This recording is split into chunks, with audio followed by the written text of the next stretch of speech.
m sub p, so the Planck mass, and that's about 10 to the minus 8 kg. Okay. So how the heck are we going to do that? Now, could we try inverting that? I did. We get about the mass of a supertanker. There's a lot more than a supertanker's worth of mass within the universe than we can see. So it's like, what's some logical way where we could try to figure this out? Okay. So if we've done something like this, all right, we got meter squared over length. Okay. And we saw we could do a dimensional thing divided by another dimensional thing. We'll get a dimensionless number. So let's just act completely haphazardly here. And let's say, well, okay, let's do something here. Let's do like, I don't know, meters over the Planck length. That's gonna give us a really big number. Let's do something kind of crazy. Let's throw our protective brackets on, because it's better to have them and not need them than need them and not have them. And let's just move that exponent to the outside. Boom. That's gonna give us a really ginormous number, like 10 to the 69 or something like that. Yes. That's actually what it comes out to be.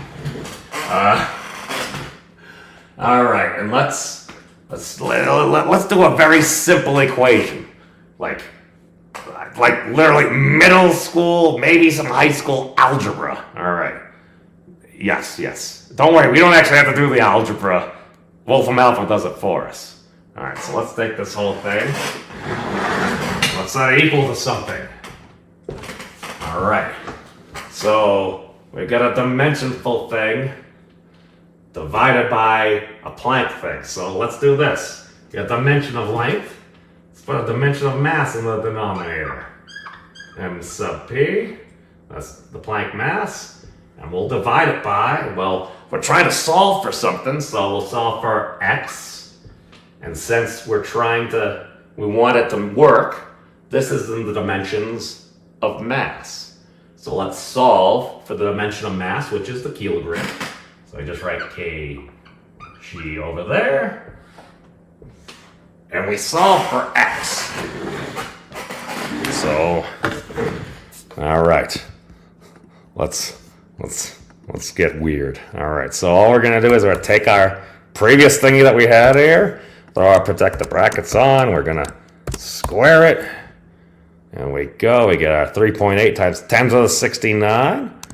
Now all we're gonna do is solve for x, kg, kilograms, divided by the Planck mass. And we set that expression equal, and we say, go, Wolfram Alpha. Well, then it does the maths for us. Gives us the stuff, gives us these things. What the? Oh my God, that's a lot of numbers. That looks like a little bit more, because remember, we're solving in kilograms. That looks a little bit larger than a supertanker. How big is this thing? Oh God, it actually has a factorization in there. I was not, okay, and remember, it only has so much data there, so it's just arbitrarily filling in numbers. So we have accuracy to about 5 digits, so hold on, how big is this? All right, 8.3315 times 10 to the 61. All right, so let's click on that. That's how many kilograms we got. All right, so let's take off all those extra digits outside the known digits. All right. Oh, jeez. That's why we can't have nice things. All right.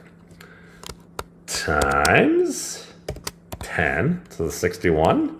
And we solved for the unit of kilograms. So let's see how big that is.